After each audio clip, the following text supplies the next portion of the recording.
A dangerous South American street gang has rapidly gained a foothold in New York City, exploiting the migrant crisis to build a violent criminal empire. Originally from Venezuela, the gang has infiltrated city shelters right under the noses of authorities. So a dangerous gang has infiltrated shelters in New York City and is now using one of them as their headquarters. And although over 200,000 asylum seekers have come here without the intention of joining gangs or committing crime, this gang from Venezuela is forcing people in our shelters to join them, and they aren't taking no for an answer.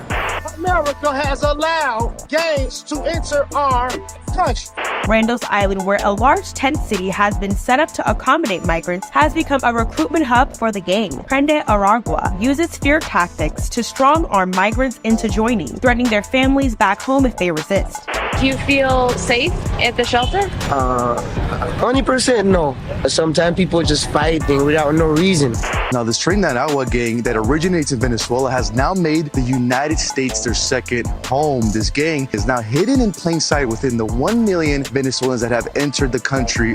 I grew up in this neighborhood. I've been here for 31 years. I was born and raised here, and what I'm seeing here today is not what I grew up seeing. This is turning into a red light district. There's no moral compass anymore.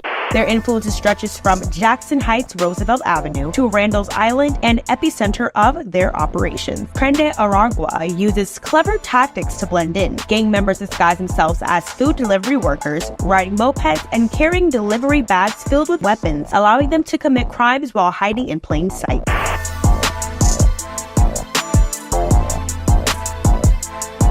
So it seems the worst of criminals are taking advantage of New York City's asylum crisis. But this gang problem has been growing all year long right here in America's largest sanctuary city, and nobody's done anything to stop it, even after captured gang members warned authorities that things were about to get worse. Because earlier this year, a moped crime ring was taken down, and that gang's leader warned authorities that the crimes he was committing were just a drop in the bucket, which turned out to be true because this past summer we saw a wave of robberies by thugs at restaurants and even in Central Park, revealing that something's happening in New York to grow our gang problem, and it's happening right under our noses as we run one of the largest humanitarian relief operations in the country, with massive shelters that still house around 50,000 people, and which no longer function as the humanitarian care centers they were set up to be, because they've been infiltrated by a network of criminals who, even after they get kicked out of our shelters, still end up coming back. A massive problem, not just for a city that claims it wants to help asylum seekers by taking care of them, but also for asylum seekers who fled poverty and violence in their home countries to come to America seeking a better life, only to find the very same gangs that destroyed the place they left. Which brings us to the real reason why we've now got gangs taking over shelters in New York and homes in other parts of the country. Sure, the idea of a humane, borderless society with no restrictions sounds like heaven on earth to some, until one realizes the forces of evil have been infiltrating these bastions of progressivism for a long time, causing harm to the innocent whether they live in a city-run shelter or not. And as you're about to see, these gangs have had almost 2 years at this point to take over and convert some of our shelters into their bases of operations. And they're doing it by forcing people getting off buses like these to help them,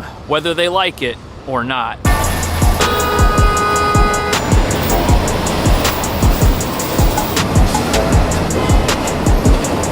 So here we are behind New York City's Port Authority bus terminal, the first destination of many asylum seekers who are headed here. And although the next stop many have to make after arriving is to head over to the Roosevelt Hotel for their initial shelter placement, many of New York City's shelters have now been infiltrated by criminals, and there have been reports of rising gang violence at many of the facilities throughout the system, not just the giant tents over at Randall's Island. And obviously this is a huge problem for those fleeing gangs and criminal activity where they're from, but who now find themselves confronted by the type of criminals nobody ever imagined would be found in America. But critics are now saying the dysfunctional shelter system here in New York is precisely what's allowed these gangs to grow. And that raises a big question. Why would somebody come all the way here and get off a bus, try to start a new life, but then join a gang? Why would somebody do that? Randall's Island, where a large tent city has been set up to accommodate migrants, has become a recruitment hub for the gang. Prende Aragua uses fear tactics to strong-arm migrants into joining, threatening their families back home if they resist. For those who refuse, they're labeled enemies of the gang. Now with its reach... Sadly, that is a very persuasive offer, and it's being offered to people who have no connection to New York City at all, and no base. They're here on their own, and they're told if they don't join a gang, they're going to become an enemy of that gang. And apparently this is happening most commonly at the massive tent facility on Randall's Island, which houses around 3,000 people, but has now been taken over by gang members who apparently have no problem recruiting new members from that facility, many of whom arrived in the city only days beforehand and are just getting settled. But sadly, the violence in our shelter system doesn't just affect newly arrived single adults, it's also affecting families, as several of the teenagers who were caught robbing people recently throughout the city and in Central Park claimed residence at the Roosevelt Hotel, where they lived with their parents. And that facility is a former luxury hotel, much better than a giant tent with a bunch of cots lined up next to each other, proving that we don't just have a gang violence and gang growth problem in one of our facilities. This is pervasive throughout the entire system. And it's an absolute nightmare scenario for parents who are now watching their kids get swept up in the violence they thought they'd left behind, and for the tens of thousands of single adults who are basically being told to join these gangs or suffer the consequences for not doing so. And this puts new arrivals in a no-win situation. Obviously, the city hasn't done a great job getting criminals out of the shelters, and if you check into a facility like that and a gang member tells you, hey, join us or you're gonna have problems, what are you supposed to say when they're obviously the ones running that place? People who came here not wanting to be criminals are being told that if they want to survive, they better turn to a life of crime. And what this has effectively turned our shelter system into is a recruiting zone for gang members who have constant new arrivals that they can approach with their offer of cooperation. And let's say you're in your 20s, you move into one of these shelters, you've got the promise of a better new life at your fingertips. But then 30 days after you move in, you're supposed to move out and you can't reapply because that's how the system works. You only get 30 days and that's it. And you've accomplished nothing. You've applied for asylum, you've got no job, you've got no future. This is a system that we've created here that is disillusioning a lot of people. And to make matters worse, surrounding that Randall's Island facility, we've got a plethora of tents all right outside, and the people living in those tents used to live in the shelter and are now no longer allowed to be there. It's a visual example these gangs can point to and say, see what happens if you don't join us, you're going to be living in a tent down by the river, literally. Prende Aragua uses clever tactics to blend in. Gang members disguise themselves as food delivery workers, riding mopeds and carrying delivery bags filled with weapons, allowing them to commit crimes while hiding in plain sight. The gang preys on vulnerable young migrants, forcing them into criminal activity. Many members are... So even though gang members have been caught sneaking weapons into these shelters in backpacks that are used for food delivery, that system is still operating and they're still able to do it for some reason. After the Department of Homeless Services promised they were going to retrain all of their security guards to check every item that comes in, not just having people walk through body scanners. But apparently they're still not scanning people's food containers to see if there's some sort of weapon. This has been going on for months too. Many local outlets have written or covered it in some form. And it's essentially turning our shelters, which cost billions of dollars a year to operate, into prisons that don't rehabilitate anyone, run by gangs that are just here to commit crime and grow their criminal operation. Why are we helping them do that at the expense of the asylum seekers who this crisis is named after? That's not a good system. But I guess this is how things have to work in a sanctuary city, because here, if somebody gets arrested for a violent crime and they're a violent, dangerous person, our city won't share their immigration status with federal law enforcement. And since we've got soft on crime laws to begin with, a lot of times these folks just get released after they do something that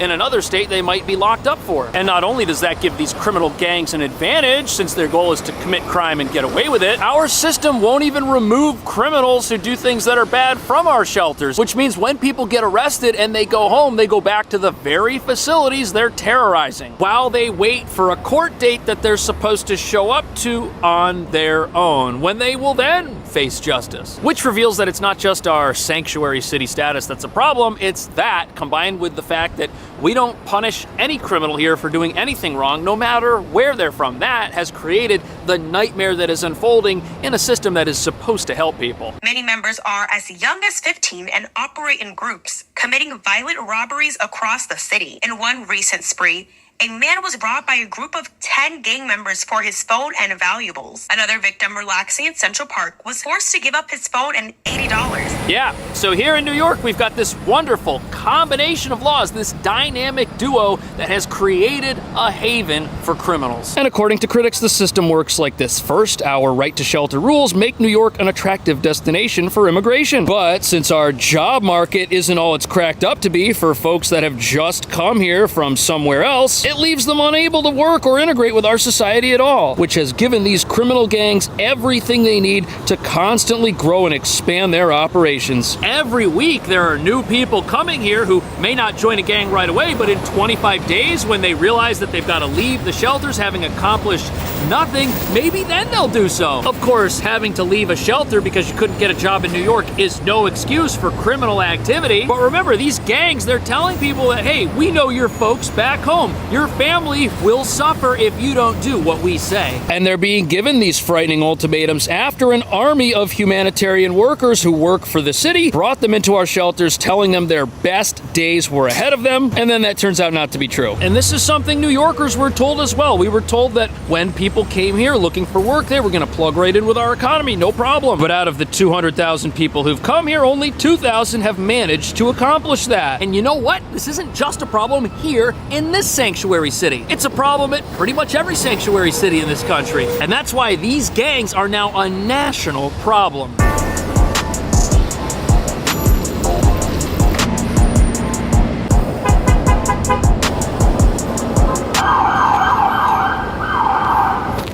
So this gang, they're creating problems for law enforcement all over the country, not just here in New York. And observers say that's because, to an extent, every sanctuary city offers these guys more of an opportunity than a regular American city that will talk to federal immigration authorities, and which may also have laws they enforce. But with sanctuary cities scattered throughout this country from coast to coast, that has allowed this gang to be pretty much everywhere. The reports from DHS are frightening. More than 1,000 trained Anawa gang members already in the U.S. Sanctuary cities like Chicago, Denver, and New York City are a particular concern as experts fear that the gang could take advantage of local policies to expand their operations. Now, for years, sanctuary cities wore that status as a badge of honor in rebellion to a system that they felt was a bad immigration system for this country. And the way this works in New York is that, let's say someone is wanted as an international criminal and the NYPD arrests him. Well, if our federal government says, hey, can you hold on to this guy for us? The NYPD has to say no because of our laws. Even if that criminal is a